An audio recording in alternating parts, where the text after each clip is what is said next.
Mohun Bagan defence, ভাই 14টা goal করেছে শুধু মোহনবাগান ডিফেন্স।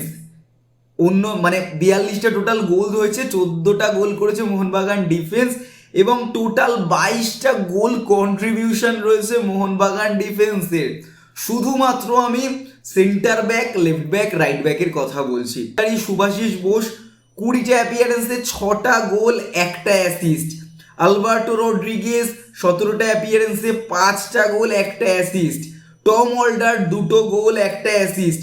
আশিস রায় গোল করতে পারেনি, 3টে অ্যাসিস্ট করে দিয়েছে।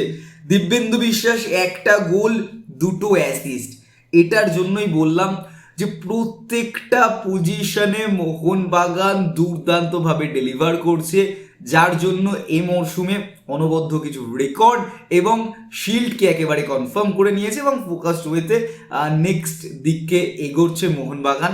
দেখা যাক আইএসএল শিল্ডের পর কাপ জয়ীটা মোহনবাগান এই মরশুমে হতে পারে নাকি। একই মরশুমে শিল্ড এবং কাপ জয়ের মতো টিম কিন্তু মোহনবাগানের আছে, স্ট্রেংথ মোহনবাগানের আছে। দেখা যাক সেই রেকর্ডটা মোহনবাগান নিজেদের দখলে করতে পারে কিনা।